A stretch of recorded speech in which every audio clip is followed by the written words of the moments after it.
Deuxième entrevue pour le mois de janvier 2022 en compagnie de Berthold que vous voyez à l'écran. Ici David au micro que vous entendez. Et étant donné la situation particulière que nous connaissons sans précédent au Canada, donc avec le grand convoi qui se trouve présentement à Ottawa, et des gens d'un peu partout, que ce soit la Colombie-Britannique, Québec, le Nouveau-Brunswick, sont présents à cet endroit. On assiste à un moment historique, donc sans précédent, où des gens un peu partout sont unis au Canada pour s'affirmer face à des impositions de mesures qui ont cours depuis près de 2 ans. Donc, beaucoup de gens sont opposés aux mesures sanitaires. Et là, on assiste à une réaction quand même assez grande. Et pour commenter cet événement d'ampleur internationale, parce qu'on entend parler un peu partout dans le monde, j'ai pensé aujourd'hui de discuter avec Berthold aussi de d'autres sujets. On peut parler de plusieurs autres rebondissements en lien avec la crise sanitaire qui a cours depuis plusieurs mois.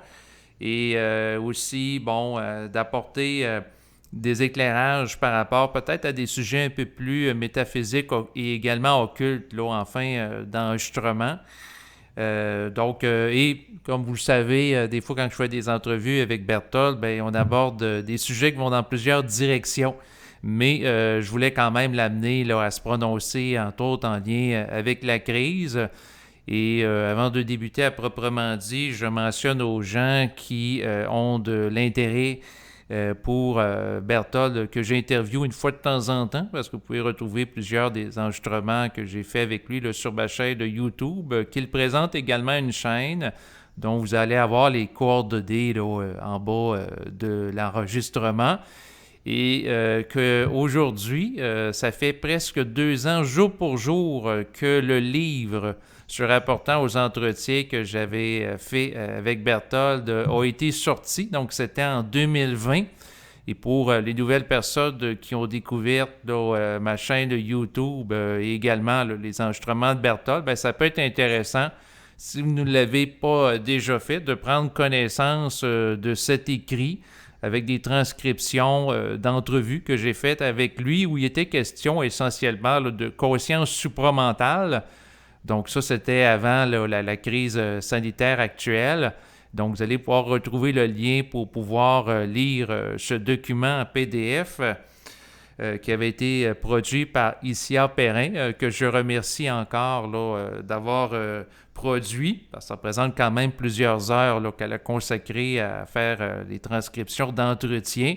Et sinon, je mentionne aussi aux gens qu'en bas de la vidéo actuelle, vous allez pouvoir cliquer sur un lien où vous allez pouvoir retrouver au-dessus de 150 enregistrements de Berthold qui sont entreposés sur le site web d'archivage archive.org.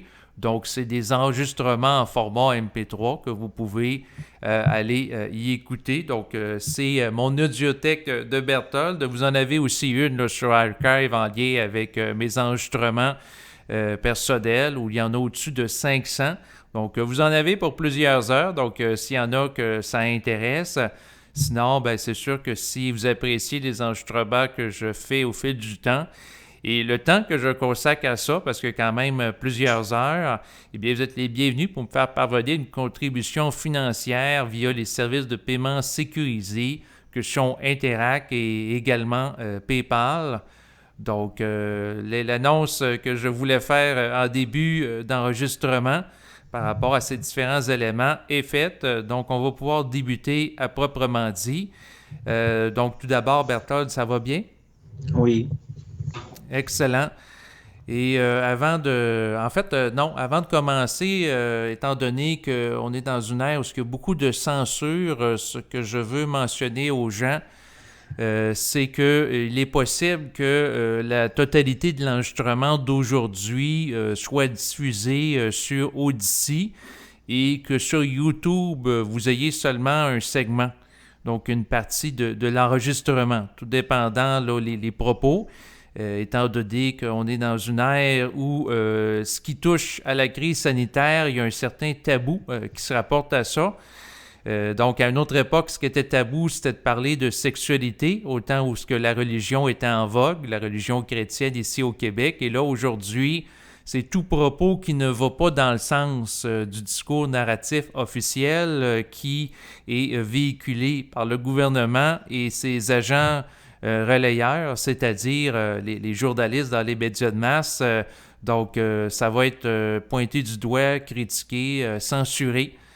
Donc, étant donné cette situation, ce qu'il faut comprendre, c'est que si vous voulez être certain d'entendre cet entretien au complet, eh bien, c'est de l'écouter directement là, sur Odyssey, qui est un espace de diffusion web à l'heure actuelle où je n'ai jamais été censuré. Donc là, présentement, en ce début d'année 2022, ça fait plusieurs mois que je m'y trouve.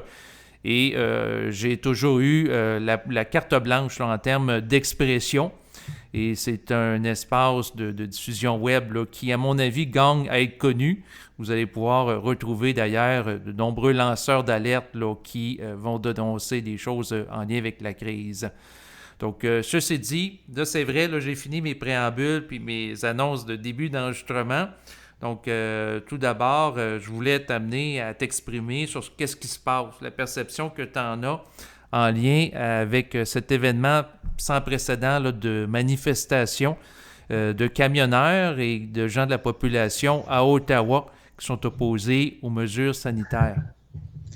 Ben, ce que j'en pense. Je suis persuadé que la majorité des gens qui sont là-dedans sont de bonne foi, mais je suis persuadé que ce sont des agents doubles qui ont organisé ça. Sur les médias sociaux qui ont fait des annonces pour que les gens se réunissent à l'événement. Ben, c'est pas nécessairement des gens qui sont en pleine lumière, mais ils peuvent influencer des meneurs à leur insu. Mais je suis persuadé que tout ça, il y a quelque chose qui va être très décevant là-dedans. OK. Bien, c'est sûr, c'est en fonction des attentes, là. Donc, l'événement a été présenté par plusieurs comme étant le convoi de la liberté.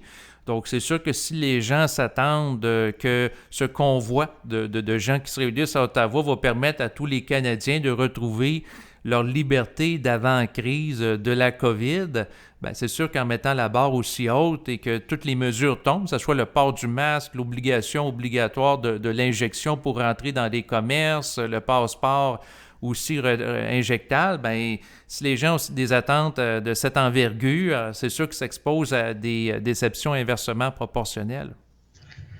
En pire que ça, dans le sens que possiblement qu'on va sortir d'une crise, si on peut dire, on va rester, ils vont garder les outils liés à ce qui a été induit dans l'inconscience collective par rapport à des réflexes liés à la peur de la pandémie. Ça va rester conservé, mais je pense que nous allons progressivement sortir d'une crise sanitaire, entre guillemets, pour entrer de plus en plus dans une crise économique.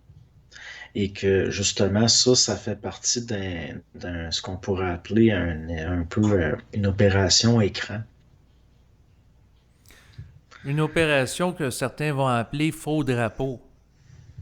Ben non, pas jusque-là, mais dans le sens que ce qu'on pourrait voir comme une espèce de contre-feu stratégique, c'est-à-dire qu'en ce moment, il y a certaines énergies qui sont détournées vers ça.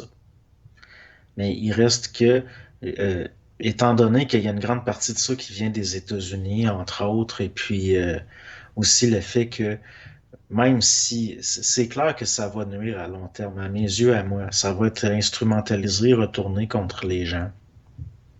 Oui, ben, d'ailleurs, on voit l'opération médiatique au moment où ce qu'on se parle, qui est fait par les médias de masse pour diaboliser les manifestants à Ottawa. Donc, sont décrits là, comme étant des anti-injections, des gens d'extrême droite, des Il y en a, pro-Trump. il y en a, il y Mais en a de dire que certains c'est sont connus, ils sont présents là-bas. Oui, c'est sûr qu'il y en a, mais de dire que c'est l'ensemble des gens qui sont Non, c'est là-bas, sûr. c'est pas représentatif. Fait que moi, j'ai l'impression qu'on cherche à discréditer l'ensemble des manifestants en les associant à des gens radicaux, extrême droite.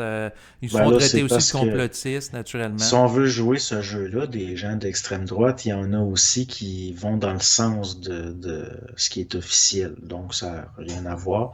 Mais il reste que au Canada, souvent, les groupes d'extrême droite qui ont existé, c'était des montages, notamment liés à la GRC et au SCRS. Donc, possiblement qu'encore aujourd'hui, il y a certains chefs d'extrême droite que c'est entièrement du théâtre. C'est des agents doubles. Puis c'est eux qui, au fond, qui vont. C'est clair que faut jamais penser que réellement, là, il y a des gens là qui sont des vrais, de la vraie extrême droite là, à notre époque, là, j'en ai jamais vu. C'est du business ou c'est des opérations comme ça. Comme on a eu là, dans les années 80, là, dans l'ouest du pays, il y avait des groupes de suprémacistes blancs. En fait, c'était des agents doubles là, du CRS et de la GRC qui servaient à attirer les gens qui avaient tendance à l'extrême droite vers eux pour des raisons d'information, de Oui, ben, opérations de renseignement. exactement. Ben, ça me faisait penser ton propos lorsqu'il y a eu des manifestations intenses aux États-Unis de gens qui s'opposaient à la guerre du Vietnam dans les années 60. Il y avait des gens, des forces armées américaines qui avaient infiltré ces rangs-là. Donc, si ça s'est produit à cette époque-là, ça peut se produire aujourd'hui. Puis là, ben, c'est sûr que la question se pose à savoir, est-ce qu'il y a des lanceurs d'alerte présentement qui font la promotion de l'événement à Ottawa qui sont justement des gens qui sont infiltrés puis qui font partie de l'opposition contrôlée? Ben, en fait, je pense qu'il y a des gens qui sont sous influence, qu'il y a des gens qui sont manipulés à leur insu, mais des vrais traîtres, là, des vrais agents doubles, là, eux, habituellement, ils sont pas en pleine lumière, c'est assez rare. Mais il reste qu'il y a des gens sincères là-dedans qui sont manipulés. De ça, je suis persuadé. Parce que moi, j'ai reçu des renseignements comme quoi il y aurait des camionneurs qui sont ils sont convenables au niveau des mesures là, puis de leur passeport, puis ils se font refouler quand même à la frontière. Donc, est-ce que réellement là, c'est quoi? Est-ce qu'on va pas arriver dans le fond à une pénurie planifiée, puis on a des gens qui vont servir de bouc émissaire? Ben exactement. Là, c'est sûr que là, les camionneurs n'étant pas considérés comme étant adéquatement injectés par les autorités à la frontière, bon, ben, c'est sûr qu'ils vont se faire pointer du doigt en disant, ben, c'est à cause d'eux autres s'il manque de nourriture sur les tablettes, advenant le cas. Et ça veut dire que le gouvernement fédéral aurait tout intérêt à laisser traîner les choses et qu'au fond, ce qui se passe en ce moment à Ottawa fait leur affaire. Oui, parce que s'ils réussissent à relayer l'opinion publique avec les médias de masse, et à mon avis, présentement, l'un des principaux enjeux, c'est l'opinion de l'ensemble de la population canadienne, à savoir est-ce que les gens en général vont se rallier derrière les manifestants opposés aux mesures sanitaires ou au contraire voir en eux des gens qui sont dangereux, qui sont des menaces pour justement la chaîne d'approvisionnement. Ben, ce qui arrive, c'est que si on a décidé, admettons là, que tu planifies une crise, Oui. puis qu'après tu veux te couvrir, ça va être en sortant d'une crise pour entrer progressivement dans une autre crise. Donc, si nous sortons d'une crise sanitaire pour entrer dans une crise économique qui va être suivie par une guerre, à l'international, ben, ça prend des boucs émissaires, ça prend des opérations comme ça.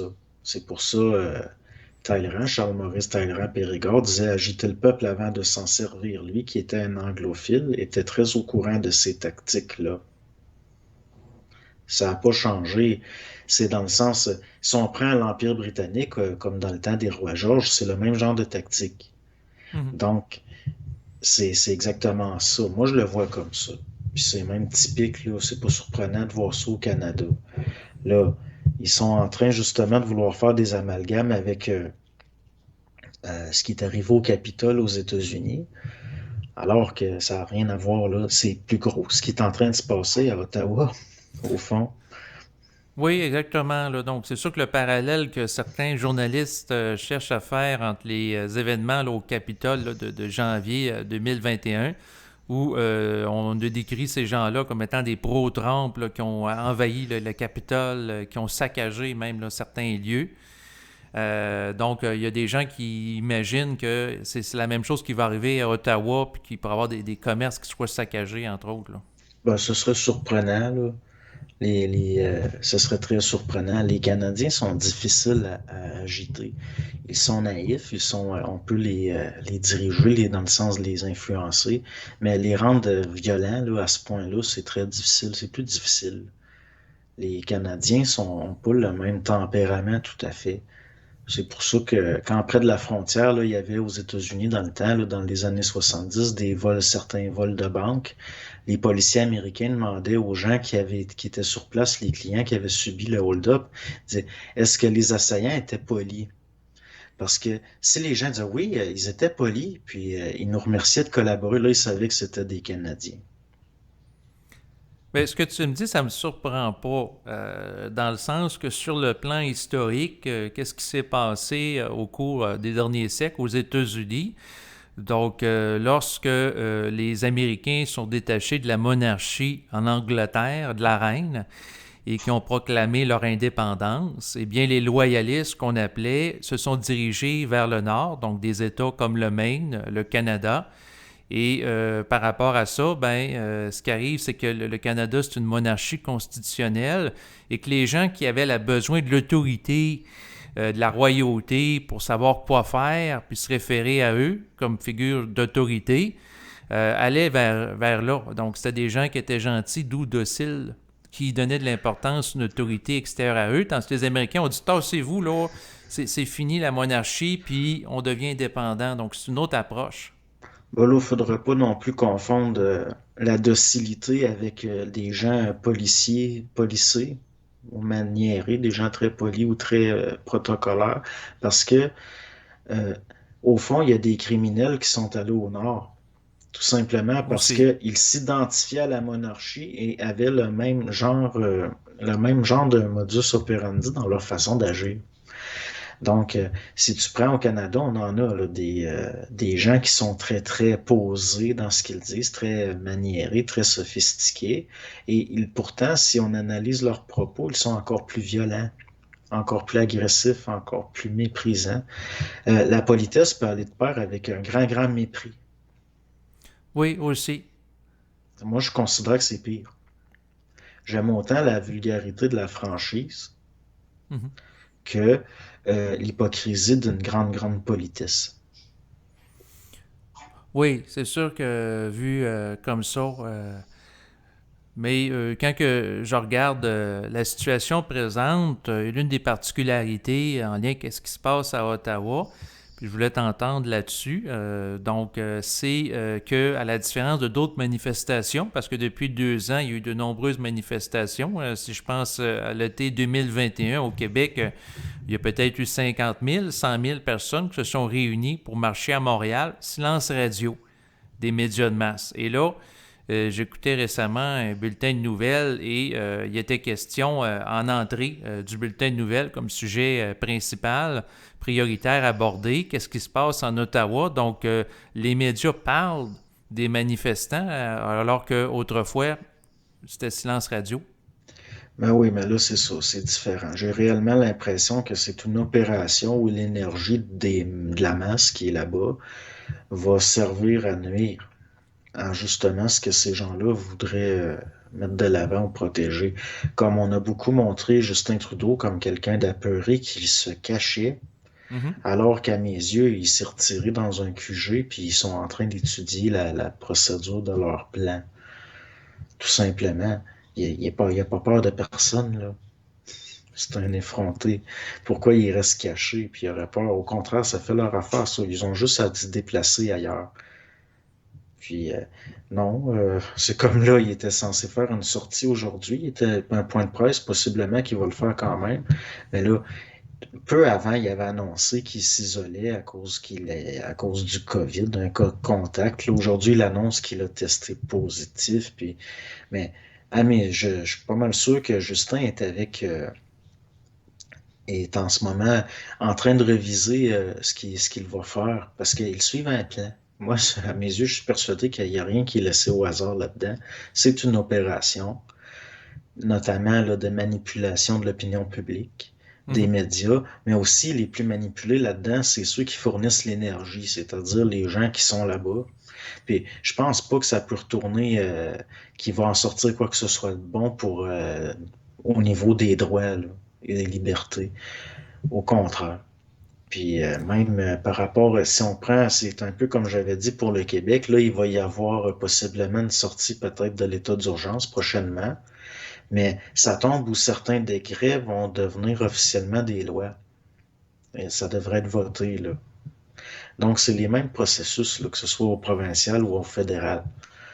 Donc, c'est possible que ces gens-là, à Ottawa, vont servir à faire en sorte que certains décrets deviennent des lois permanentes, parce qu'ils vont servir de prétexte. Oui, ben c'est sûr qu'en lien avec ça, moi, ce que j'ai l'impression qui risque d'arriver avec le passeport là, injectable, qui est la porte d'entrée pour l'identité numérique et également un crédit social à la chinoise où que chaque personne est contrôlée, ben ça que ça reste. Dans le fond, si demain matin il y a une sortie de l'état d'urgence, moi j'ai l'impression que nos dirigeants vont dire au cas où il y aurait d'autres vagues importantes de virus, au cas aussi qu'il y aurait une menace terroriste, ça pourrait être aussi un prétexte, ou la menace écologique, mais à ce moment-là, on pourrait justifier en relation avec ces menaces hypothétiques la traçabilité de chaque citoyen dans ses déplacements et l'observation de ses interactions là, au niveau financier et en lien avec ses différents comptes électroniques, là, que ce soit son dossier de santé, également là, son permis de conduire, et ainsi de suite. Mais faut pas oublier qu'on est de la ressource. On est une colonie, on est de la ressource. Donc, l'affaire là, justement là, de vouloir suivre notre santé, puis ça fait partie de ça. Là. En Chine, les gens sont beaucoup moins contrôlés qu'on le pense. Ils sont beaucoup moins contrôlés qu'ici, au fond. Si on regarde la Chine à la grandeur, là, comme Oui, ben en fait, ce que je vais rajouter dans mon propos, le crédit social, c'est dans certaines zones de la Chine. C'est pas présentement l'ensemble. Et en ah lien non, avec la Chine, la journaliste indépendante Julie Lévesque, qui, à mon avis, présentement au Québec, est l'une des rares journalistes qui va faire un portrait de l'actualité qui va aller à l'encontre du narratif ou dénoncer des choses. Elle intervient là, souvent là, sur Facebook là, en lien avec la Fondation des droits et libertés du peuple. Bon, ben, elle a fait un séjour en Chine et au début de la crise, alors qu'elle était en Chine, au début de 2020, il y avait des mesures, mais ce qu'elle racontait, c'est que rapidement, la situation en termes de contrôle social, quand elle est revenue au Québec, elle a eu un choc parce que les mesures étaient plus drastiques ici qu'en Chine, où elle se trouvait. c'est certain. C'est occidental, ces techniques-là. C'est occidental. C'est pas, ça vient pas de rien ou de. Même si on regarde au niveau là de quand il y a eu la dictature de Staline en URSS, c'était des idées occidentales. C'est parce qu'au fond, c'est un peu l'Orient, là, si on parle de la Géorgie, d'où venait Mhm. Staline, puis ces choses-là. Mais c'est occidental, ça, ces histoires-là, de numéroter les gens, de standardiser. Le côté bureaucratique, Mhm. c'est occidental, ça. Je veux dire, il y a toujours eu une administration en Chine, c'est dans les plus vieilles administrations, mais c'est pas pareil, là, c'est pas la même. Ici, c'est vraiment comme une colonie, dans le sens que nous sommes de la ressource humaine. C'est lié à ce qu'on a appelé, c'est une physiocratie, le Canada, dans le sens de des physiocrates. C'est-à-dire, c'est lié aux bancaires, entre autres. C'est une vision qui vient d'Écosse, d'Angleterre et de. C'est difficile à expliquer maintenant, dans un contexte de maintenant, parce qu'on est né dedans. Mais c'est typiquement occidental, ces façons-là de faire. C'est comme une crise économique. On essaie de nous faire croire que c'est un phénomène naturel lié à des réactions en chaîne, puis des causes à effet. Puis comme on va essayer de nous faire croire que là, possiblement, il va y avoir une pénurie de certaines choses. Mais c'est parce que des gens l'ont décidé, planifié. C'est eux les physiocrates. C'est de la vision physiocrate. On va dire aux gens, aux masses, que l'économie est un peu comme la nature et que les valeurs circulent dans l'économie un peu comme le sang dans un corps. Puis là, il y a différents organes. Alors que une fois qu'on est initié à c'est quoi une vision physiocrate de l'intérieur, tout est décidé, tout est planifié, même les crises. Et à ce moment-là, on peut dire que ce qui nous apparaît comme étant des erreurs stratégiques qui auraient été commises, parce que certains évaluent en lien avec ce qui se passe à Ottawa comme étant le fruit d'une erreur stratégique qui aurait été faite par Justin Trudeau en demandant là, à ce que les gens soient adéquatement injectés là, dans l'industrie du camionnage pour passer la frontière et que certains évaluent qu'ils ne s'attendaient pas qu'il y ait autant de monde qui serait présenté à Ottawa. Là. C'est Lui, c'est juste des prétextes parce que Justin Trudeau, c'est quelqu'un qui est en représentation.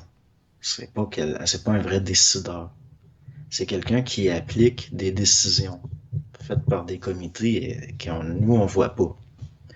Mais Justin Trudeau, son travail, c'est pas de prendre des décisions, c'est de les appliquer puis de servir c'est lui qui va, comme par exemple, c'est lui qui va servir de bouc émissaire jusqu'à un certain point. Mais ça, il le sait, puis ça fait partie de son travail, si on peut dire. Puis parce que à leurs yeux, à long terme, leur projet est plus grand qu'eux quelque part. On a affaire à des gens qui sont idéalistes quelque part. On a l'impression des fois que c'est des cyniques, mais c'est pas le cas.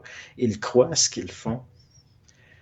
Leur vision est tellement grandiose à long terme que même les individus ont peu de valeur là, à leurs yeux. Oui, ben L'important, c'est ça. ils remodèlent le système, ils remodèlent la société. Ils sont persuadés que c'est nécessaire. Oui, exactement. Un petit peu, ça me fait penser à l'influence, là, c'est sûr, du Forum économique mondial avec les objectifs globaux, les Global Goals en anglais, avec l'agenda 2030 où on cherche à remodeler la société. On dit c'est pour que chacun ait accès à l'éducation, ensuite la nourriture, la justice, etc. Puis la quatrième révolution industrielle, que ça soit mis en place, puis ça va améliorer la société. Mais c'est sûr que moi, j'imagine Justin Trudeau sous l'influence du Forum économique mondial, ensuite les Bilderberg, donc différentes commissions à caractère internationaliste qui visent à amener un agenda qui va effronter, c'est-à-dire qui va réduire les libertés individuelles ou le nationalisme. Ben oui, mais c'est parce que au niveau de la vision de certaines personnes, c'est de l'illusion, là, les libertés individuelles, dans le sens que on n'a même pas la capacité de réaliser à quel point notre condition, ce qui est la condition qui est la nôtre, notre réelle condition, c'est toutes ces libertés-là, c'est des illusions au fond. Mhm. À leurs yeux, à eux. Nous, on vit dans l'illusion que eux, ils sont en train de remodeler, là.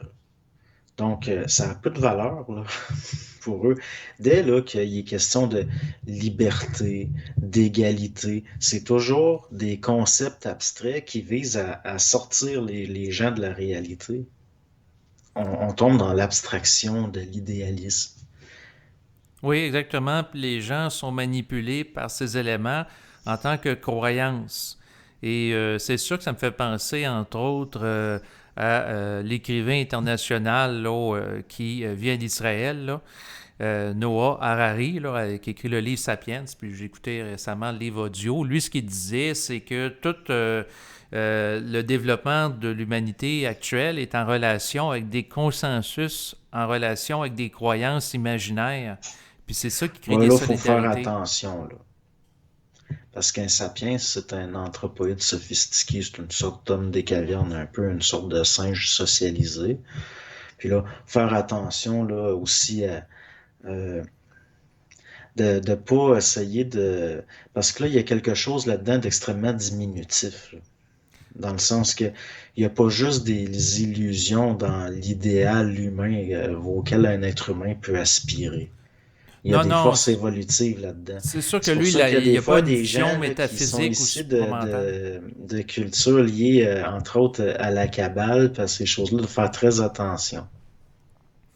Mais c'est sûr qu'il n'y a pas une vision supramentale. Lui, il a une vision où ce que, bon, c'est pas un croyant religieux, où il y a pas. Pour lui, dans le fond, mais je trouve ça quand même intéressant comme point de vue à aborder avec toi. C'est l'idée que, dans le fond, l'homme actuel, à la différence du Néandertal puis d'autres hominidés, ce qui a permis son émergence, puis, dans le fond, a amené sa suprématie à la surface du globe, c'est le fait qu'il adhérait à des croyances collectives qui ont amené des solidarités, puis c'est en lien avec ces croyances-là, Quoi, abstraites. tu penses que les Néandertaliens avaient pas de solidarité, puis qu'ils avaient pas leur culture, puis leur société? Je dis pas ça, mais que c'était pas aussi sophistiqué que ce qui va rallier des gens à travers un culte à un dieu ou à la croyance et la valeur qu'ils donnent au concept d'argent. Ben, il y a des tombes d'hominidés il y a clairement dedans des traces de rites, puis ils rattachaient le sacré à la couleur rouge, puis on voit qu'il y a eu un... Ils enterreraient leurs morts dans des positions fétales, comme pour les remettre dans la mer universelle pour une renaissance. Il faut pas non plus, faut pas oublier que c'est pas le nécessairement, ça vient pas de nous nécessairement la spiritualité, possiblement que ça existait bien avant. Même les animaux, jusqu'à un certain point, semblent avoir en eux d'inscrire une certaine. C'est surprenant, là. Moi, à mes yeux, l'animisme vient de. C'est une forme de religion qui si on peut dire, un peu comme une pré-religion, là, une proto-religion, si on peut dire, mais la spiritualité, à mes yeux, elle n'est pas abstraite, là, elle fait partie de la nature de la vie. Donc, je sais pas, là, l'être humain, là, on dit, ah, ben, il est sophistiqué, puis là, il y a eu des phases, puis personnellement, l'idée, là, les âges, là, comme qu'il y aurait eu les Néandertaliens, puis je suis très, très, très sceptique.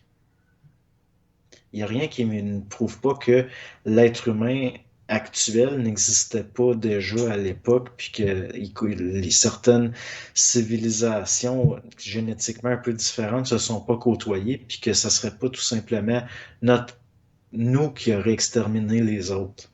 Plus que l'idée d'une évolution, je suis très, très, très sceptique. Ben, en fait, ça pourrait être sujet à discussion. Je vais réajuster mon propos, en fait, parce que la base de ce qu'il mentionnait, c'était que l'être humain, par rapport aux autres espèces qui existent à la surface du globe et non pas par rapport aux autres types d'homidés, là. Donc, lui, ce qu'il disait, c'est ce qui a permis, dans le fond, le développement puis la croissance de l'humanité, c'était le fait que les gens s'appuyaient sur des croyances imaginaires qui amenait les gens à collaborer ensemble, à faire des projets. Puis c'était comme le fondement du développement humain. Bon, là, c'est quoi l'affaire, là, une croyance imaginaire? Ben, Techniquement, là, c'est tout le temps imaginaire une croyance. Si on est polarisé entre le doute et la croyance parce qu'on sait pas, donc on remplit le vide avec de l'imagination, là, je suis d'accord. Mais il y a une différence entre une croyance et un idéal. oui. Donc, l'affaire de croyance imaginaire, puis de faire très attention, comme je dis, à certaines pensées qui viennent de gens issus de certaines cultures qui nous ont apporté la Kabbale, notamment. Parce qu'eux, ils ont une vision kabbalistique du monde. Puis c'est là où, étant donné que le kabbalisme est une façon de prévoir, de calculer tout, puis de tout synthétiser, de faire attention, parce que il n'est pas dit que c'est peut-être pas eux qui sont dans de la croyance imaginaire, qui prennent pour des réalités en nous apportant certaines choses, certains concepts comme ça, que c'est rien d'autre que de la philosophie.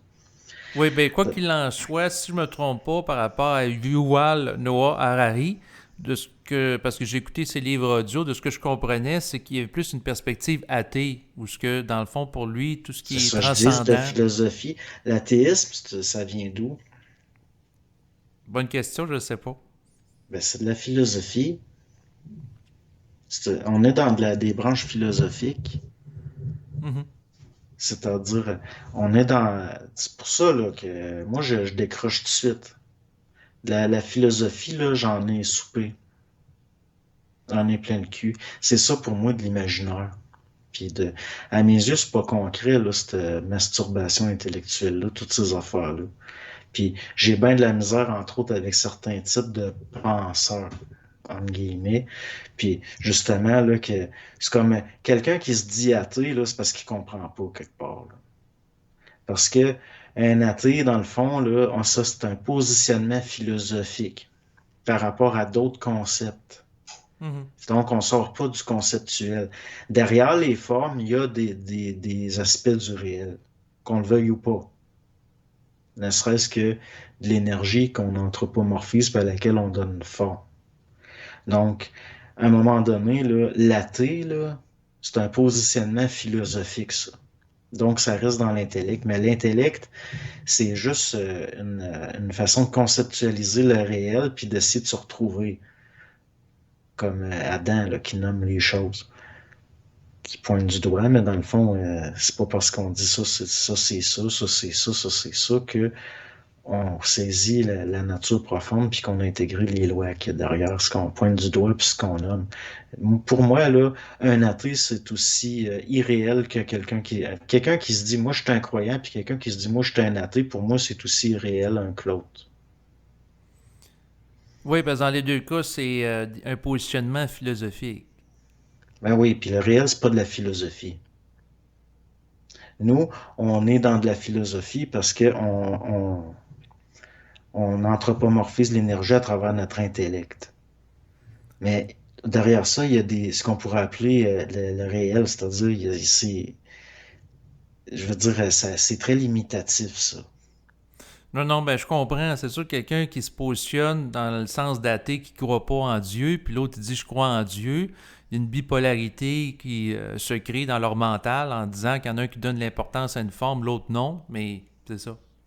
Mais derrière cette absence de croyance-là ou cette présence de croyance-là, il reste qu'il y a derrière les formes, il y a Mhm. des réalités qui sont appréhendées d'une façon en tâtonnant à travers la pensée réflexive.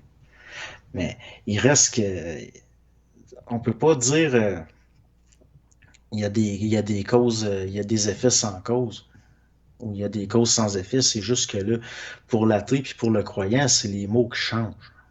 Ils n'ont Mhm. pas les mêmes formes. Mais derrière tout ça, il y a des réalités il y a un réel qui peut pas être nié.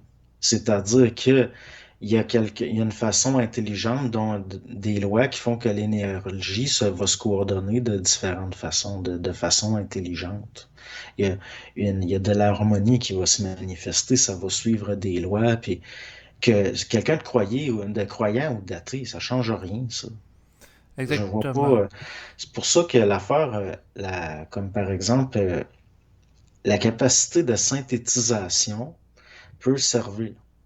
Mais il faut pas que ce soit le but en soi, là, au point de vivre dans un monde intellectué synthétique. C'est ça, de l'imaginaire, à mes yeux. Les gens qui ont le plus dénoncé l'imaginaire, c'est au sens de l'intellect qui se déconstruisait lui-même, puis à mes yeux, c'est justement s'enfermer dedans. Ça, c'est l'ultime subjectivité, C'est l'ultime l'intellect. paradoxe. Ouais. Mais Parce que, ouais. mais même là, tu sais, je veux dire, dans le réel, il peut plus y avoir de paradoxe. Les paradoxes existent juste au niveau de l'intellect. Donc, c'est pour ça là, que toutes ces filles, puis c'est très impressionnant. Pourquoi? Parce que l'intelligence intellectuelle, ça fait partie des architectures du mental, puis c'est très, très impressionnant. Exactement, mais il amenait quand même des points intéressants, comme par exemple, il disait la question des droits de l'homme, il dit c'est des concepts imaginaires qui datent de quelques siècles et que si on pose la question à un oiseau, est-ce que tu te préoccupes des droits de l'homme ou est-ce qu'il y a des droits de l'oiseau qui existent ou il va un souci de ça ou manifester pour ça? Ben Tu trouves non. pas ça con? Tu trouves pas ça con? L'oiseau, il n'a pas besoin d'en faire de même. Il a le droit. Il n'a pas besoin de l'intellectualiser pour l'exercer. Ben, c'est justement ça qu'il voulait en venir. Il dit ça, c'est quelque chose d'imaginaire. Comme l'oiseau, s'il a envie de voler, il va voler. Il n'y a pas besoin de Ben demander non, un mais droit. l'oiseau, si je le calisse dans une cage, il va être choqué, puis il va me crier après. Mhm. Tu sais, là, à un moment donné, là, et c'est ça, c'est réel. Donc, l'affaire, là, oui, je suis d'accord que tout, par exemple, comme le droit pénal, puis il a fallu codifier les choses pour vivre en société, puis ça fait partie de l'histoire des civilisations. Ça, je suis d'accord. Mais il reste que les droits de l'homme. Ben oui, je suis d'accord que c'est tout de l'hostie de marde. Ça vient de des histoires Ben, attends une minute, je dis pas ça. Moi, je trouve que ça a Je sa parle au fonction, niveau les de la droits de l'homme. forme. OK. Moi, je te parle au niveau. C'est sûr que c'est tout imaginaire, mais il faut la coordonner, l'énergie. C'est-à-dire que c'est correct qu'il y ait des formes pour structurer ça. Sinon, ça va être le chaos, là, en société. Dans le sens, c'est là que je considère l'être humain, il me fait pitié, en particulier des messieurs de la race dont tu me parles. Parce ça a pris, il a fallu graver dans la pierre, ben tu tueras pas, c'est pas correct. Tu fourreras pas la femme du voisin, tu ne voleras pas. Quelle sorte de personne on est obligé d'y graver ça dans la pierre pour qu'ils se rendent compte que ça a de l'allure ou ça n'a pas d'allure? Justement, des, des êtres comme ça que, justement, ils sont dans de l'imaginaire, ils ont besoin de l'imaginaire parce qu'ils voient pas. Ils voient pas que ça n'a pas d'allure. C'est pas normal d'être obligé de civiliser de force des gens. Il a fallu créer le droit pénal, puis tout ça, de dire, ben là, tuer le voisin pour fourrer sa femme, puis voler ses affaires, c'est pas correct. Il a fallu graver ça dans la pierre, en faire des commandements. Non, non, mais je veux dire, il y a un développement progressif de l'éthique au sein de l'humanité qui s'est inscrit avec des lois qui se sont construites Comment au fil ça, du temps. progressif? C'est ça que je comprends pas. Le premier, là, si on peut appeler là, quelqu'un, dans le temps, un prophète, là, lui, là, tout d'un coup, il avait un éclair de lucidité, il avait une fulgurance, puis il voyait. Mhm. Il voyait ce qui était réel, puis ce qui ne l'était pas. Donc, il voyait que c'était pas correct. Puis là, lui, il a gravé dans la pierre, ça, c'est pas correct pour ceux qui ne voient pas. Mhm. Et où le progrès puis la sophistication, elle existe juste dans ceux pour qui ça a été gravé sur la pierre. Mais ça existait en dehors de la forme pareille, en tant que réalité, en tant qu'intelligence réelle. Oui, ça éduquait dans le mental des initiés qui ont amené ces concepts-là à ce qu'ils soient gravés dans la pierre, entre autres. Mais eux, ce qu'ils voyaient, c'était pas des concepts. Des concepts c'est pour le monde. Non, non, ben c'est ça, ils ont traduit ça d'une manière simplifiée et vulgarisée, puis que ce soit accessible à la masse. C'est parce que justement, au niveau des lois de la vie, si pour que l'esprit, si on peut dire, fasse la conquête du plan matériel, ben, ça prend des formes de plus en plus harmonieuses. Mais il faut pas que les formes soient une fin en soi. C'est pour ça qu'à un moment donné, on est pris pour détruire des formes.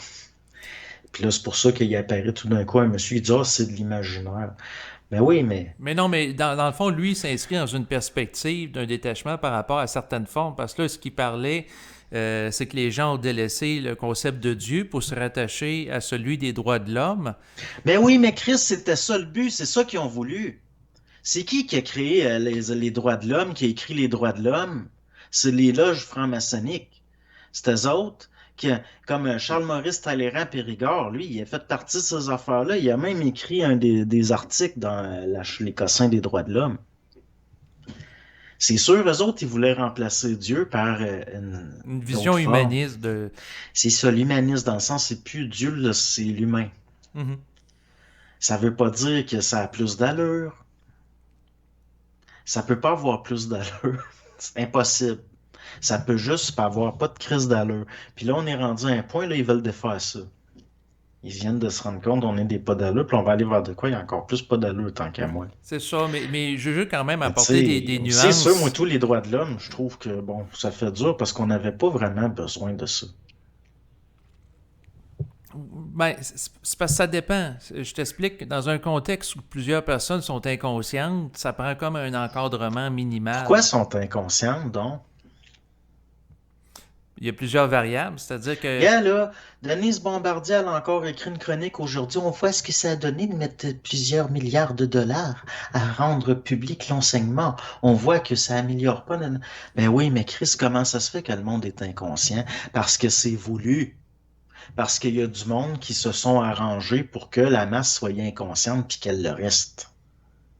ceux qui les initiaient, ceux dans le sens de les initiants entre guillemets, ceux qui ont la connaissance de comment détourner et structurer des formes pour détourner l'énergie. C'est eux autres qui ont écrit les droits de l'homme, puis c'est eux autres qui font que les juges ils sont nommés, ils sont pas élus. C'est sûr que l'élite planétaire va toujours chercher à se maintenir au pouvoir en s'assurant que les gens de la masse soient dans l'ignorance de manière à garder une ascendance sur eux, une longueur d'avance. Ben oui, c'est des initiés de la connaissance, donc c'est par l'ignorance qu'ils gouvernent. C'est ça. Tant que des gens qui sont en position de vulnérabilité par rapport à eux, ben, ils ont un avantage. Et c'est sûr qu'à quelque part, en effet, d'ailleurs, un adage qui dit que le savoir, c'est le pouvoir. Donc, dans le sens intellectuel du terme ici, je l'emploie. Donc, c'est sûr que quelqu'un qui a accès au savoir puis qui garde les autres ignorants, ben, il sera toujours en situation de pouvoir dominer ou imposer des choses.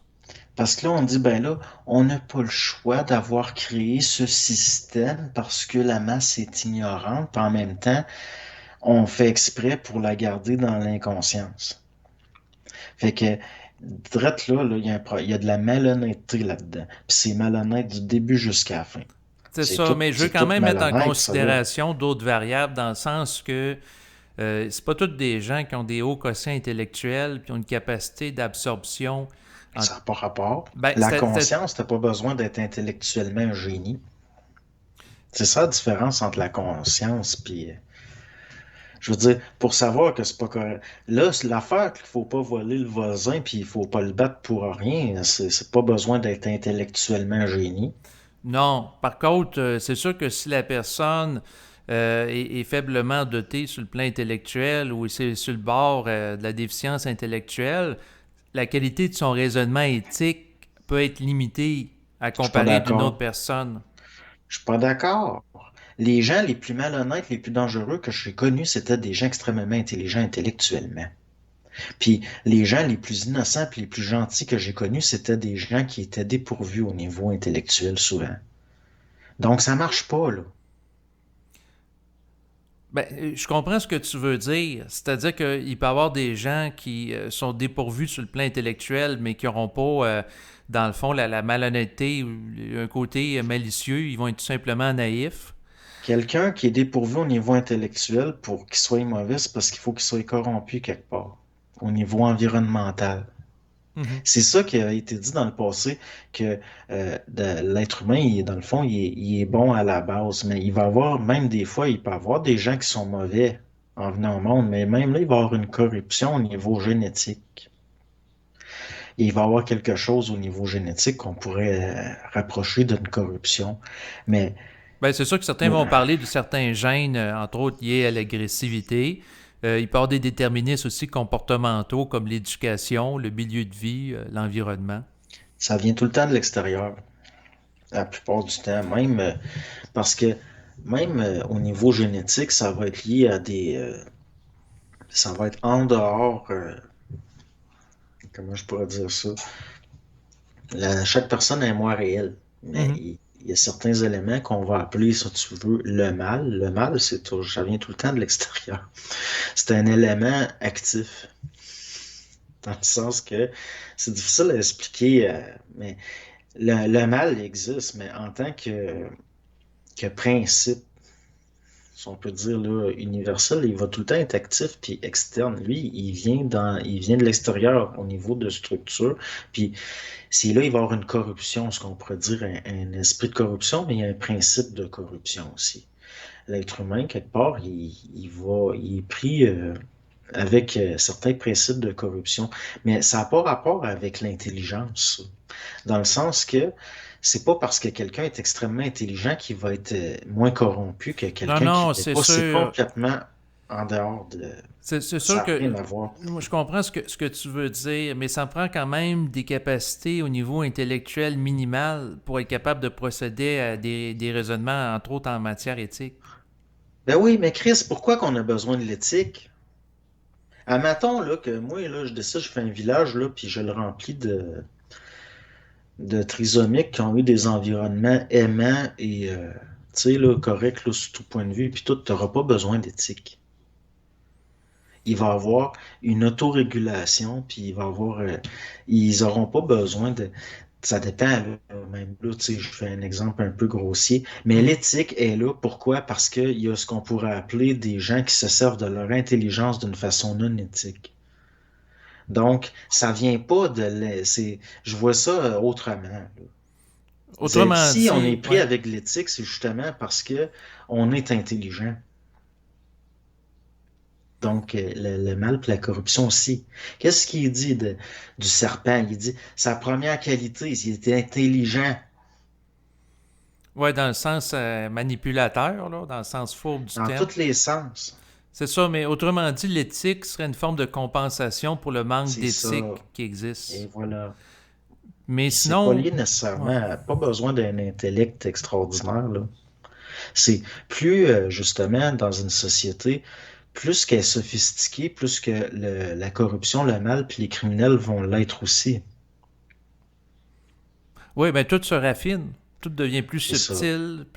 Et c'est sûr qu'en lien avec ça, je voulais savoir si tu avais une conception qui rejoignait celle de Jean-Jacques Rousseau, le philosophe européen, à l'effet que l'être humain est naturellement bon. Non. OK. Ça dépend de quoi on parle.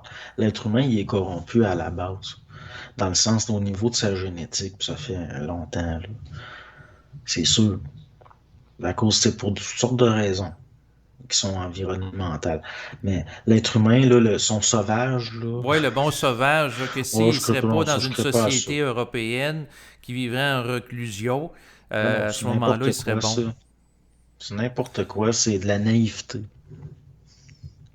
Ben, c'est C'est une un, fable qui vise à dire que la société corrompt absolument, là. ben non, pas nécessairement. La société, elle vient raffiner puis socialiser des principes qui sont déjà là. OK. Mais, tu sais, je veux dire, tous les matériaux sont déjà là avec son bon sauvage, là. Mhm. C'est sûr que ça peut être un catalyseur, les influences sociales puis tout, mais que l'être humain qui est laissé à lui, qui serait laissé à lui-même en pleine nature puis qui connaît pas les notions d'argent puis tout, il va quand même, ça y tente, il va quand même donner un coup de bâton sur la tête du voisin puis partir avec sa femme sur l'épaule, là. Je veux dire, ces affaires-là, c'est déjà là, là. Mhm.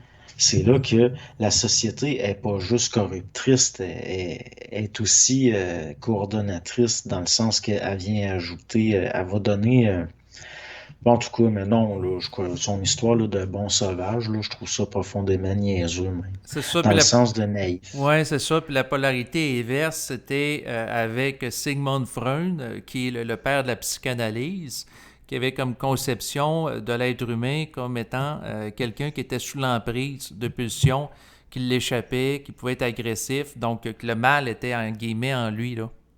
Ben, le pire, c'est que les deux ont pas tort, puis les deux ont tort, à mes yeux. Mais le problème, c'est parce que les deux, c'est subjectif. Ils perçoivent quelque chose de réel, mais c'est déformé par de la subjectivité. Mhm. Je vais juste brancher ma machine.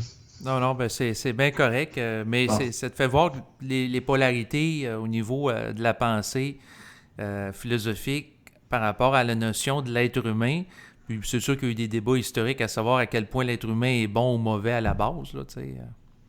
c'est parce que la variété, elle existe déjà à la base. Tout est déjà en germe dans l'être humain. Donc, une mauvaise graine va grandir tout croche dans un mauvais sol. C'est certain. Ça veut pas dire que le mauvais, qu'il y avait juste du mauvais dedans. Mhm. C'est la même chose pour. C'est pour ça que Freud, lui, il semble voir l'être humain comme un animal, Ouais. ce qui est la polarité inverse de Rousseau. Mais il reste que il y a du réel là-dedans pareil, mais c'est subjectif quand même, parce qu'il y a autre chose puis autre chose. Mais c'est pareil, Rousseau, c'est parce que c'est des visions limitées. L'être humain, c'est vaste, c'est multidimensionnel. Selon on en fait des gens qui sont très unidimensionnels, surtout Freud, là. Pourtant, à mes yeux, la pensée de Freud est beaucoup moins naïve que celle de Rousseau, mais Rousseau est plus proche d'une certaine, comment je pourrais dire ça, il est plus proche de la nature réelle de l'homme, pareil. Tu sais, c'est là que ça devient. Les deux ont plus raison dans leur branche à eux que l'autre, c'est certain. C'est tout le temps comme ça. Mais ils ont ni tort ni raison, ni un ou l'autre, là. C'est juste parce que c'est subjectif, les deux. Oui, oui, Mais ben c'est des visions complémentaires de la nature de l'homme. ben oui, puis comme l'être humain, ben, il divise de l'intelligence universelle, il va tout le temps être. La vision d'un tout un chacun sera tout le temps complémentaire. Tu sais. En même temps que c'est limité, ça peut pas faire autrement. Il faut sortir d'une pensée intellectuelle humaine Mhm. pour voir, pour avoir si on peut dire une pensée, entre guillemets, là, c'est pas vrai, mais c'est voir quelque chose puis penser quelque chose pas pareil, mais qui soit universel puis qui n'est pas limité. Mais là, si on tombe dans le mysticisme, quasiment, quasiment, puis là, même là, on va finir par rentrer dans autre chose pour autre chose, mais Rousseau, trop sensible, trop émotif, trop mystique, trop Freud, trop cynique, trop mécaniste, trop. Mais Ben, il les était deux ont obsédé aussi raison. par la sexualité. Tu sais, il voyait pas mal le Oui. sexe partout, tandis que Carl Gustav Ben Jung oui. avait une vision plus nuancée de la psychanalyse. C'est parce que Freud, lui, il s'arrête aux pulsions, mais la libido, c'est une énergie qui n'est pas nécessairement sexuelle. C'est pour ça que Jung, lui, il arrive, il dit, ouais, mais on n'est pas obligé de sexualiser ça tout le temps. La libido existe sous d'autres formes. En tant qu'énergie, les pulsions deviennent des patterns qui donnent des directions à l'énergie, puis ça devient plus subtil, là. Jung est plus,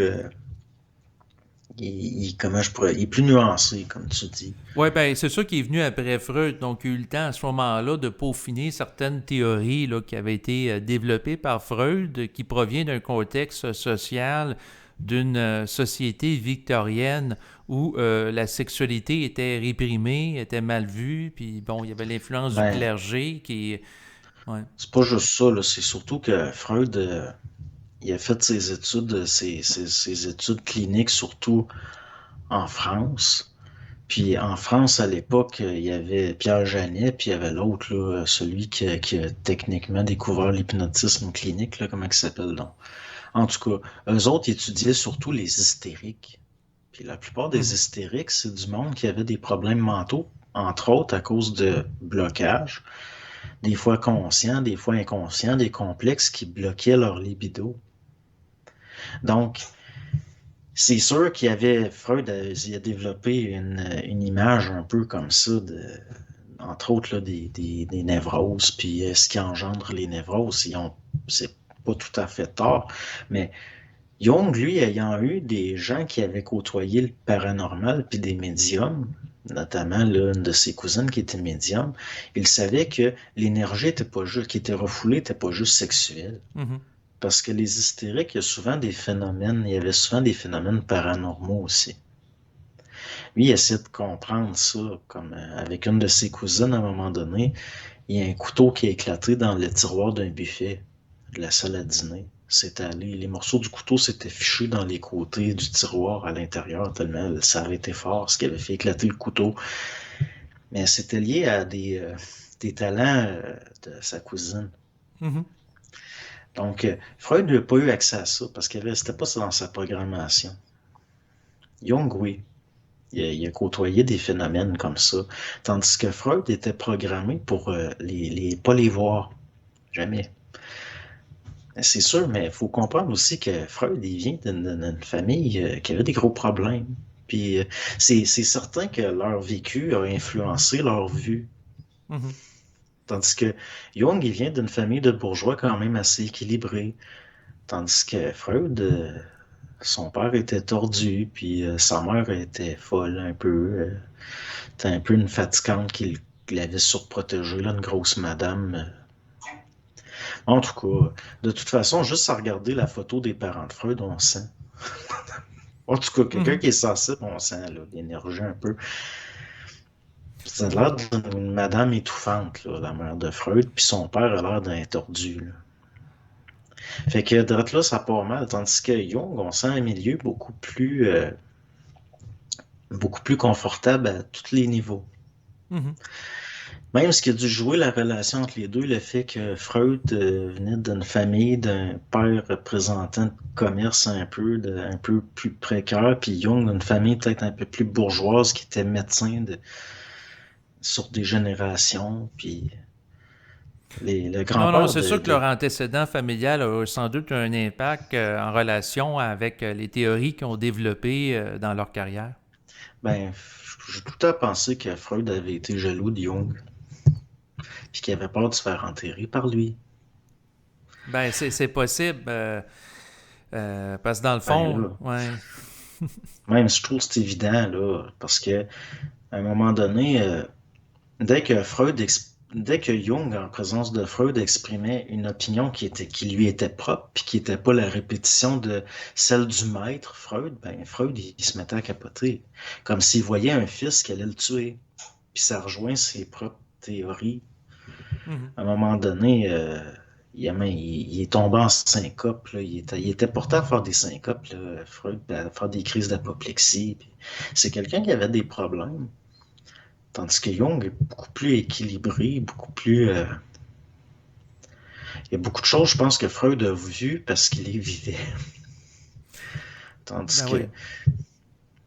en plus, les deux étaient pris dans un contexte. C'est comme s'ils étaient. Tu sais, on prend Freud, qui est un monsieur d'origine. Puis Jung est un. Puis que plus tard, ces deux ethnies-là ont eu des petits problèmes. Il devait avoir une charge qui s'accumulait au niveau collectif historique. Ça a dû créer une tension. Ben, j'imagine que dans la société viennoise de l'époque, où ils se trouvaient en Europe, c'est sûr que ben, il y avait des tensions politiques là, quand même là, à l'époque aussi, là. Donc, il devait avoir toutes sortes de forces inconscientes liées au collectif, puis ça s'exprimait à travers les deux. Mais l'affaire où Jung est tellement plus subtil que Freud qu'il est beaucoup moins compris. Mhm. Puis Freud n'est pas très compris, fait que juste la notion de complexe, puis c'est très mal compris dans le grand public. De toute façon, est-ce que c'est important de comprendre ces choses-là? C'est un peu comme si Freud était un confucianiste, puis Jung un taoïste. Il y en a un qui était beaucoup plus subtil que l'autre, qui est moins codifié, qui est moins obsédé par la famille puis les structures. C'est de l'énergie en mouvement, tu sais, plus. Mhm. Mais là, c'est sûr que ça n'a pas le choix de se confronter. De toute façon, à mes yeux, Jung aussi, c'est un problème. Ça aussi, ça va devenir désuet. Ça aussi, ça nuit. Les gens ne connaissent pas le Jung secret. Le monsieur qui a fondé une société luciférienne initiatique avec Miguel Serrano, ça, c'est pas connu du monde. Non, moi je connais pas ça. Tu sais, fait que les gens se rendent pas compte que quand Freud parlait les bouts, les eaux boueuses de l'occultisme puis tout, que il disait à Jung, fais attention, pas sombrer là-dedans, il avait pas tort non plus. Parce que là, l'affaire, c'est que si Jung avait découvert quelque chose d'extrême, de tellement prenant que c'était un savoir dangereux au point de fonder une société secrète, puis ils portaient toute la même bague, là, puis c'est pourquoi que ces choses-là sont pas très connues du grand public, parce que c'est encore actif, possiblement. Quand Miguel Serrano est mort, Mhm.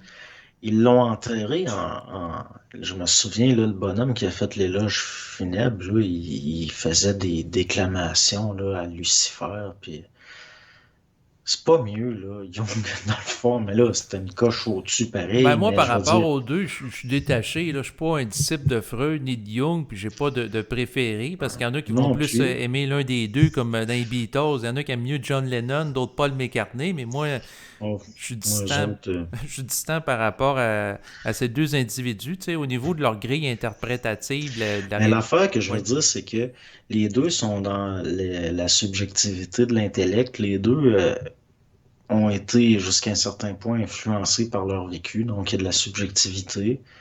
Puis, dans le fond, là, même si on parle des Beatles, là, Mhm. toute l'influence qu'il y a eu de l'ésotérisme, de la spiritualité hindoue, George Harrison, puis sa fascination pour Aleister Crowley, puis toutes ces choses-là. Maharishi aussi en Inde, le Ouais. maître de la méditation Tu sais, transcendantale. pour moi, les Beatles, ils ont à mes yeux, il y a de la corruption de la jeunesse un peu. Là. Tu sais, j'ai bien de la misère à les aimer. J'ai beaucoup de difficultés. Parce que il y a trop de jeunes qui se sont perdus à cause des autres. Je veux dire, tous ceux qui sont tombés dans la drogue, puis quand ils se sont mis à faire la promotion du LSD, puis j'ai bien de la misère avec ça.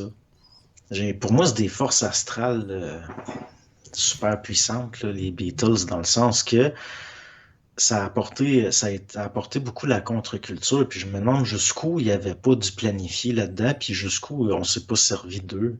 Parce qu'en même temps que la CIA se met à synthétiser du LSD, puis que là, on en envoie dans les universités en demandant à des anthropologues de faire des expériences avec ça, ben les Beatles se mettent à en faire la promotion. J'ai bien de la misère avec ça. Ben de la misère. Ben, il y a eu plusieurs Je groupes les aime rock là, de la vraiment fin pas. des années 60, dans la Mon même période qui préféré, là, prenaient de la drogue, oui. j'en ai pas. OK. Bon, ben, Je les aime pas personne, eux autres. ben moi, j'apprécie une fois de temps en temps écouter leur musique.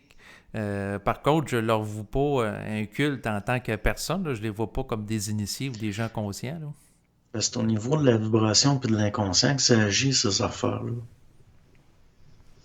C'est pour ça que moi, je suis même pas capable d'entendre une tune. Je suis vraiment pas capable. Moi, je suis resté à des affaires des années 20, 30, 40, puis tout ce qui vient après, ça m'écoeure. Pourtant, c'est pas mieux, là. Je veux dire, Non, non. c'est de la merde aussi, mais au moins, tu sais, c'est parce que moi, c'est ce qui est arrivé, la contre-culture Mhm. des années 60-70. On n'en est pas sorti encore. Puis, même, on dirait que tout ce qui les entoure, tout ce qui les entoure, il y a tout le temps quelque chose. Yoko Ono, il y a certaines caractéristiques d'elle qui fait beaucoup penser à certains types de sorcières shintoïstes, comme il y avait dans le Japon ancien. Il y a toutes sortes d'affaires que je pense même c'est Moreau qui disait avait acheté aux enchères la moustache de Dali, puis il s'est arrangé pour qu'elle ait pas sa moustache à lui, c'était la moustache d'un autre parce qu'il avait peur de se faire ensorceler à distance par elle. Fait Ah, que ouais. on dirait que tout ce qui est entouré, ça me souffre. C'est possible. Sinon, je voulais t'amener aussi à parler, suite à notre dernier enregistrement qu'on avait fait là, au début du mois de janvier 2022. En fait, j'ai eu beaucoup de commentaires d'appréciation par rapport à notre enregistrement, mais je voulais quand même t'amener sur un point parce que il y a une personne qui, dans le fond, a dit, bon, ben, vous décrivez là, comme il faut là, la corruption au niveau journalistique, juridique, scientifique, médical, artistique parce que il y avait beaucoup de descriptions que tu faisais dans le cadre de l'enregistrement du début du mois de janvier, mais c'est quoi les solutions par rapport à tout ça? Parce qu'on décrit beaucoup le problème de corruption au fil de nos Ça, la enregistrements. solution, c'est le décrire. Il n'y a pas d'autre solution que la lumière, dans le sens, plus qu'on en parle, plus que ça se sait, plus que ça se voit, puis moins que ça va pouvoir exister. Si, pourquoi est-ce que tout ça c'est possible? Parce que c'est pas vu. Et là, la solution, plus ça va être vu, plus ça va être compris, plus ça va entrer dans de la conscience collective au Oui, le niveau de... voir, à mon avis, c'est Il n'y a la pas d'autre base. solution, La là. première étape, c'est de reconnaître le problème, un peu comme quelqu'un qui a un problème de consommation de drogue ou de dépendance au Ah jeu oui, d'hasard. La base du processus, la première étape pour amener un changement, c'est de le voir. Par contre, le point, c'est que toi, si, par exemple, tu avais à faire la gestion de la crise et que tu étais le premier ministre du Canada, qu'est-ce que tu ferais autrement pour gérer la crise? c'est des questions stupides. Moi, je Pourquoi? trouve pas ça intelligent. Parce que tu peux pas gérer de quoi que j'ai. C'est comme si tu demandais, justement, c'est de même que ça marche. C'est les mêmes qui ont créé un problème qui vont apporter des fausses solutions. Je peux pas, moi, être premier ministre de... C'est des questions hypothétiques qui n'ont pas d'allure. Je peux pas être premier ministre, moi, là. Mais c'est Je parce pourrais que, pas. dans le Je me fond, serais jamais rendu. non, non, mais je comprends. C'est parce que Tu sais, on peut faire des enregistrements puis parler pendant plusieurs heures consécutives de décrire l'état de corruption en lien avec la crise sanitaire actuelle, au niveau des tribunaux, au niveau aussi médical, des médecins, etc. On pourrait en parler puis en Quand parler. il y a quelqu'un qui règle les problèmes pour vrai, Mhm. il apparaît un fou de nulle part qui le tue. Tu peux pas, là. C'est pas de même que ça marche. L'intelligence réelle puis bénéfique, c'est individuel, puis la corruption, la domination, puis la plupart du temps, c'est lié à du collectif. Un individu qui décide là, tout de même là, de régler des problèmes, là, genre à un moment, même s'il descendait des gangsters irlandais puis que la mafia avait aidé à l'élire, John F. Kennedy, dès qu'il a voulu régler des problèmes pour vrai, il est mort. C'est pareil pour son petit frère. Fait on est dans des questions hypothétiques qui n'ont pas d'allure. C'est lent, ces processus-là, mais le monde, ils veulent des solutions tout de suite, là. Comme là, oui, mais là, qu'est-ce qu'on fait concrètement? C'est pas de même, ça marche. C'est pas toi qui décide. C'est pas moi qui décide non plus. Tout ce qu'on peut faire, c'est ouvrir des portes pour que ça passe tranquillement. C'est comme faire des trous dans un barrage. Oui, mais Bon. présenter l'information, c'est intéressant. Parce que moi, je me suis déjà fait reprocher de par certaines personnes. Il dit, tu parles beaucoup, tu fais des enregistrements qui vont durer plusieurs heures, mais qu'est-ce qu'on fait concrètement par la suite une fois qu'on comprend bien le problème? Si une fois que tu comprends bien le problème, tu fais rien, tu te rends compte que ça n'a pas rapport. Mais c'est parce que Dans ça le amène un sens petit que, peu un constat d'impuissance, dans le sens que si on voit que de la corruption généralisée dans la société et qu'à quelque part on subit ça aussi, je veux dire, comme là, on ne peut pas aller dans un commerce de 1500 mètres carrés parce que si on n'est pas adéquatement injecté, on ne peut peut-être pas qu'à aller au pas y cinéma. aller. Tu sais, je comprends même pas si tu réalises vraiment puis que tu intègres la nature de ces choses-là, tu seras pas frustré de pas y aller, là. Je comprends ce que tu veux dire, mais dans le sens que si on est confronté à des mesures qui nous portent préjudice, concrètement problème, dans le sens que ça nous appauvrit. On est limité dans nos déplacements, on est limité dans l'accès à des magasins présentement au Québec, etc. À un moment donné, si on dit ah ben on le voit le problème, puis on comment dire, on fait juste regarder. Oui, regarder, ça a une fonction. Ben, tu peux pas rien faire individuellement, c'est collectif, ces affaires-là. Tu sais, si tu es atteint dans ton individualité par ça, il y a un problème. C'est à ce niveau-là que tu peux agir, mais pas au niveau collectif. Comment? Explique-moi ça, comment le fait que de ne pas pouvoir aller au Walmart, ça t'appauvrit. Ben, c'est-à-dire que si, au lieu d'acheter au magasin des denrées, ben, je les commande par Internet, bon, ben, il va y avoir des frais postaux que je vais avoir à payer en plus. Ben, même là, je vois pas y est où le problème.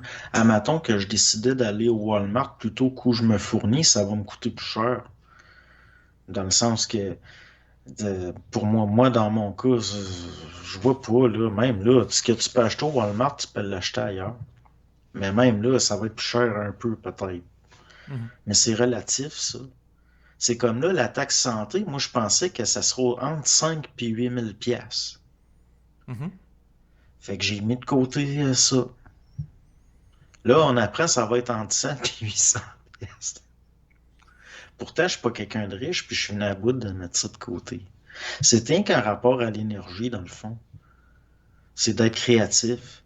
Si on était arrêté d'être dans les... Moi, justement, ce que je parle depuis des années, c'est là, on est dans l'intellect, puis l'important, c'est de voir, puis une fois que tu le vois, ce qui est le plus logique à faire, si tu vois un peu, là, je veux dire, puis tu n'auras jamais de vraie perte. Mhm. Mais le monde, non, ils veulent des solutions.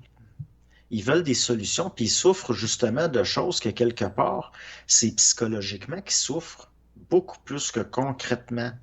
La personne, là, qui a tout le temps payé son papier de toilette assez cher, elle ne sait pas qu'elle s'appauvrit parce qu'elle n'a pas accès au Walmart. Ici, t'as le Walmart, là, il est à 1 heure et demie de route. Oui, fait que les frais d'essence, finalement, ben, ça Ben représente là, une dépense importante. tu sais, c'est tout relatif, ces affaires-là. Oui. C'est lié à la perception individuelle. Fait que le problème, il est à l'extérieur ou dedans? Non, je comprends qu'une partie du problème, c'est la subjectivité puis l'interprétation des éléments et informations. Tu sais, si j'ai eu de l'intérêt à jaser par rapport justement à de la conscience, des choses comme ça, c'est justement pour qu'on s'attarde à ce qu'on peut faire individuellement sur soi. Parce que le reste, c'est bien une valeur, mais à un moment donné, il va falloir être capable d'intégrer de la réalité puis se rendre compte qu'il y a des affaires collectives, que c'est pas ajusté de vouloir faire quelque chose individuellement. Parce que ça marchera pas comme ça. On est, il y a des forces, puis ces forces-là, ils vont pas te laisser faire. Dans le sens que ça m'arrive de m'essayer, mais je me fais remettre à l'ordre. Mais il reste que c'est de devenir créatif, c'est ça, là, entre autres, le but au Mhm. niveau d'une évolution individuelle. Devenir créatif, là, ça va se faire si on est forcé et on n'a pas le choix. Donc, c'est peut-être pas mauvais quelque part. Je veux dire, c'est pas mauvais ce qui se passe. Moi, la Ben, personne qui dit, ah, ben là, je m'appauvris, puis ben oui, constate-le, vois-le, puis, mais pas pour faire des affaires surhumaines que tu seras pas capable de toute façon, là. Il y en a, je comprends pas. Il y a un côté enfantin à vouloir des solutions magiques. On vit dans un monde je disais magique, pas mais nécessairement magique, là, attention, là. Je veux pas ben, pour dire. moi, c'est magique. Pour moi, ce que la personne a dit, je veux des solutions concrètes, là. Qu'est-ce qu'on fait maintenant? Moi, à mes yeux, c'est de la pensée magique. Parce que je le sais que c'est pas de même ça marche.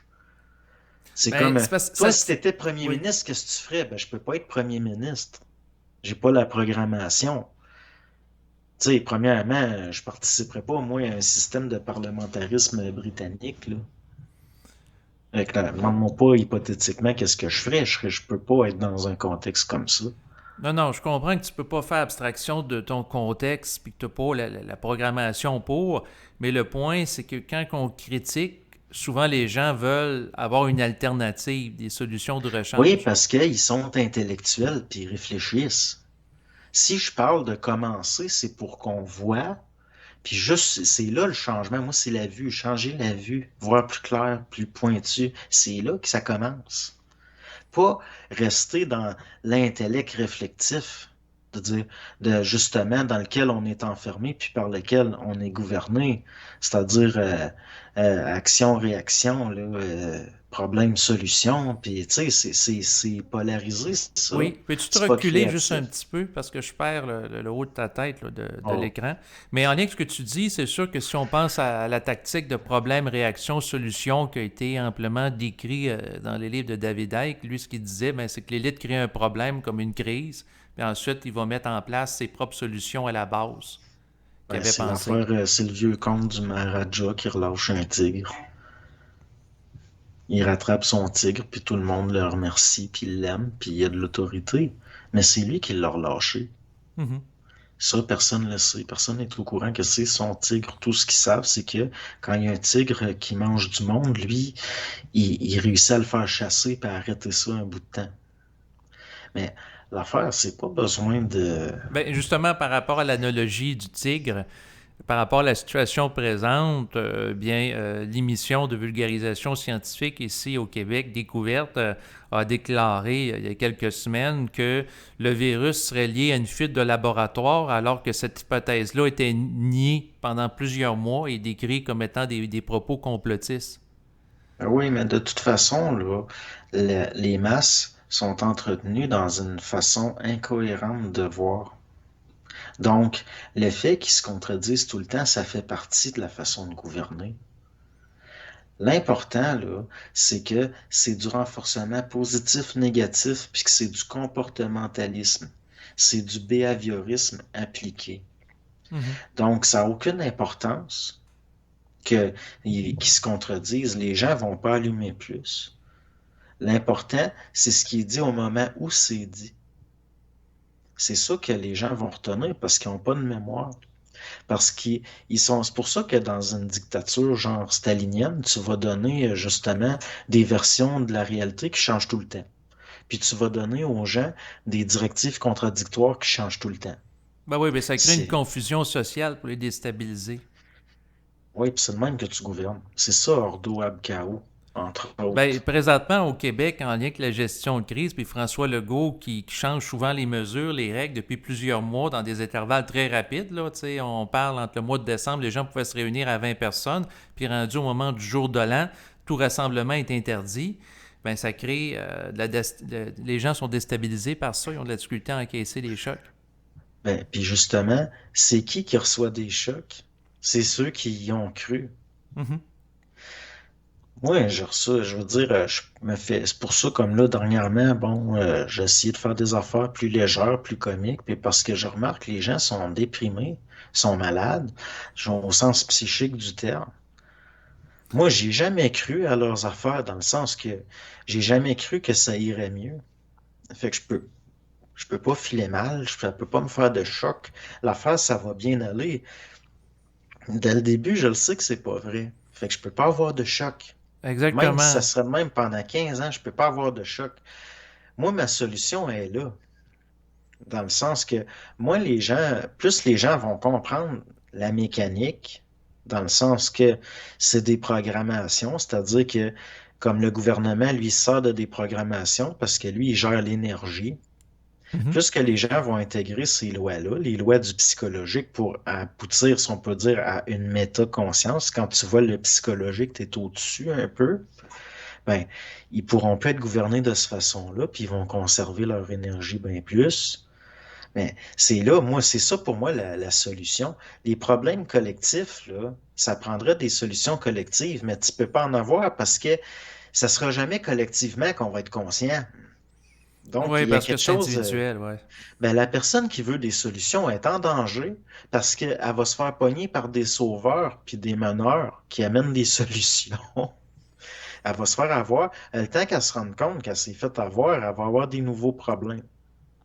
Ça va créer des nouveaux problèmes. Puis là, elle va être gérée par ce gars-là au lieu de l'autre.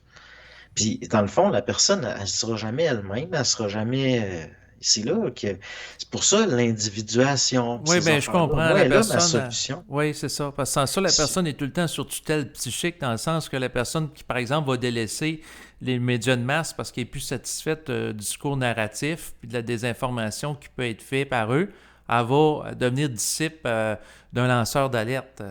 C'est là que j'ai de la misère avec ça. Parce que moi, ce que j'ai toujours voulu, c'est donner une autonomie. Que le monde développe une autonomie. Quitte à les faire chier et les envoyer pour qu'ils m'aiment pas, là. Mhm. Fait que, mais pourtant, non, les gens c'est parce qu'on voit qu'il y a un problème qui vient de la mémoire.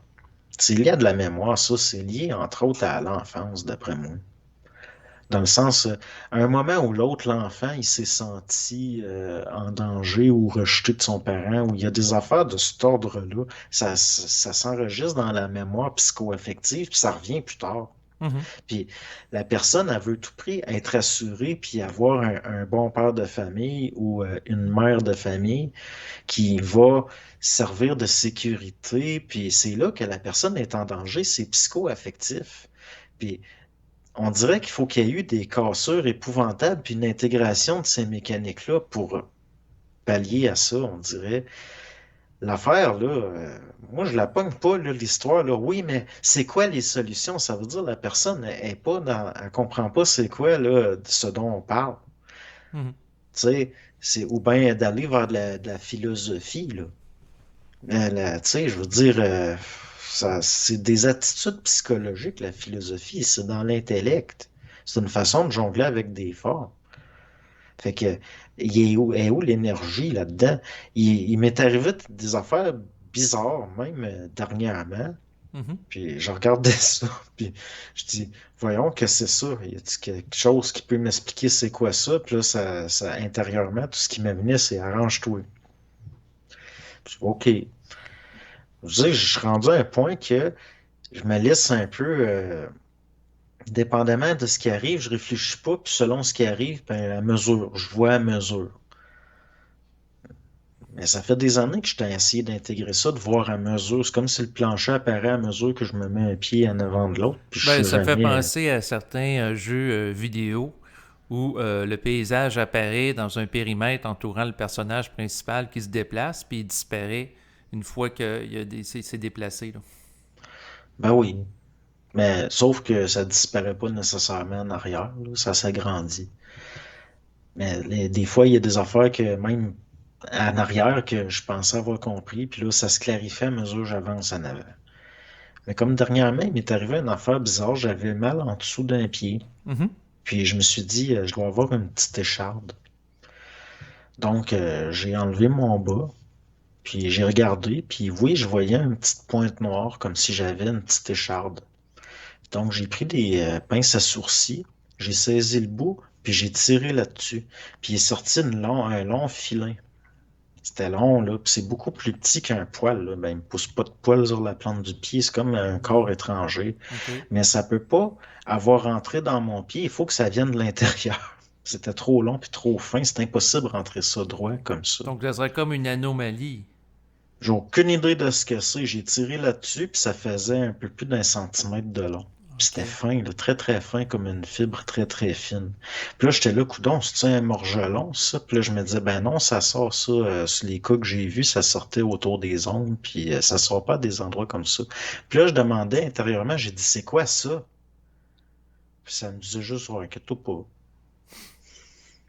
Je ne sais pas du tout c'est quoi, mais il y a bien du monde, je l'ai pris comme de quelque chose d'intriguant. Je trouve ça intriguant, je trouve même, je trouve au point de le raconter, c'est parce que je trouve ça intéressant. Mhm. Mais je l'ai même pas conservé par après, genre j'aurais dû le garder pour faire peut-être analyser ça un jour, puis finalement ça me dit ben non, arrête de te casser la tête avec ça, c'est pas important, puis de pas m'en faire avec ça. Mais c'est quoi? J'en ai aucune idée. Physiologiquement, ça se tient pas. Ça n'a pas d'allure, mais c'est pas la première fois qu'il m'arrive des choses comme ça qui n'ont pas de bon sens, que j'ai aucune idée à quoi j'ai affaire. Je le sais intérieurement que si je m'étais mis à me casser la tête avec ça, à faire des recherches, savoir c'est quoi, puis aller jusqu'à le faire analyser, possiblement, j'aurais eu aucune réponse. J'aurais juste perdu du temps et de l'énergie. Est-ce qu'il y a vraiment un problème? C'est ça la question. Collectivement, oui, il y a un paquet de problèmes. Mhm. Puis possiblement que le contexte collectif va engendrer un paquet de problèmes. Mais individuellement, de chercher à... C'est juste de comprendre ce qui se passe, de le voir. Puis comme là, s'il y a une pénurie, là, Oui. ça durera pas 8 ans. J'espère. Ben même là, comme j'ai une correspondante avec qui, tu sais, des fois j'écris par des textes là, sur mon ordinateur. Oui. Puis je lui disais, j'ai dit même si, admettons là, que je peux plus aller acheter certains légumes, puis tout, je peux pas manquer de fer. J'ai dit autour, j'ai juste à gratter la neige, puis je sais quelles plantes se mangent dans le gazon. Il y a des certains types de plantes, même très grasses, là, qui sont. Mhm. Puis je peux pas manquer de fer, par exemple, c'est impossible. Puis tu sais, même je le fais, puis on n'est pas en pénurie, puis des fois l'été, je m'en prends, puis je fais sauter ça, puis je mets ça dans ma soupe. Puis elle, c'est la même chose, elle est bien connaissante. Ben, Sauf sinon, qu'elle, tu as des lentilles qui comportent du fer ou des haricots rouges. J'ai des haricots rouges en canne de conserve, que c'est une bonne source de fer. Puis, ben, ouais. des légumineuses, t'en as même, sauvage. Qui est pas Mhm. mal plus petit, là, faut être patient. Mais, tu sais, si tu te mets à ramasser ça, là. Mais, tu sais, je veux dire, c'est comme un maton, là, tu te rends compte que t'as une carence en vitamine C, puis Mhm. t'as qu'à aller chercher de l'écorce de bouleau dehors, puis tu fais bouillir ça, puis tu bois ça, tu vas en avoir un petit peu. Même là, il y a des petits fruits, là, qui en a assez concentrés, même, de la vitamine. Je veux dire, pour mourir d'une pandémie, là, dans le sens, pas d'une pandémie, mais Pénurie. d'une pénurie, là, mourir de faim, là. Même en Corée du Nord, ils ont décidé à un moment donné, parce que les gens s'est aligné, ils ont décidé à un moment donné, bon, telle partie de la population, on n'a pas les moyens de faire comme dans le temps, là, les coulags puis tout ça, on va les laisser mourir affamés. Ben, la plupart, ils ont survécu. Ils mangeaient, comme je dis, des petites plantes, mais ils savaient quoi manger. Puis la plupart, ils ont survécu quand même parce que l'État a juste décidé qu'ils s'en occupait plus. Mhm. Ben, ils sont pas morts, nécessairement. Donc, je veux dire, faut vraiment, pour vraiment mourir comme d'une pénurie, ça veut dire que soit tu es un déficient intellectuel grave, soit que ta condition de santé fait que tu es vraiment, t'es handicapé moteur. Ou, mais à part ça, là, c'est peut-être, ça pourrait peut-être même être une bonne chose pour beaucoup de gens. d'avoir à survivre un peu. C'est-à-dire que si on le regarde occultement au Mhm. niveau de certaines forces évolutives, ça peut pas être vu comme un ego humain le voit maintenant, lui. Puis Mhm. c'est pour ça que les forces, Ben, en tout cas, ouais, je comprends ce que tu veux dire. C'est sûr que ça peut être l'occasion de connaître une déspiritualisation pour certains égaux, d'être confrontés à des problèmes de survie, là. ben, moi, perdre la naïveté, je dirais plus. Ben, en tout cas, envers la caste dirigeante, là. Parce que l'affaire de se déspiritualiser, c'est de te rendre compte que les forces, ils vont pas nécessairement t'apporter l'aide que tu pensais que tu avais besoin. Mhm. C'est différent que de quelqu'un qui réaliserait qu'il y a rien. Parce que c'est pas vrai, ça. Mhm. Donc, la déspiritualisation, de quoi on parle, là? Oui, exactement. Mais moi, j'ai l'impression que quand on s'était parlé l'autre fois au mois de janvier, où ce que tu parlais beaucoup de la magouille, la corruption qu'il y a cours présentement en société en lien avec la crise, ça amène une forme de déspiritualisation que les gens pouvaient avoir face aux politiciens, aux journalistes, aux scientifiques, aux Ben, les médecins. politiciens, les journalistes, les scientifiques, c'est pas des anges puis des entités, là. Oui, mais Je ça veux peut dire, je être la comprends perçu pas comme l'affaire étant de. des substituts aux euh, religieux d'autrefois. Tu sais, tu faisais Ben, il n'y en a allusion. pas de spiritualisation d'abord. C'est juste un transfert d'une forme à l'autre, mais c'est pas de la spiritualité. Les gens vont brûler de la naïveté puis ils vont sortir d'une certaine pensée magique, ça, je suis d'accord. Mais déspiritualisation, qu'on le veuille ou pas, il y a les plans, puis il y a des aspects plus subtils au réel. Fait que Mhm. l'affaire de se déspiritualiser, c'est au sens de perdre une certaine naïveté. Pas de se mettre à devenir mécaniste. Tu sais, je veux dire, même des personnes qui ont survécu à des choses vraiment terribles, là, il y en a qui ont eu des vécus épouvantables, puis ils ont toujours survécu.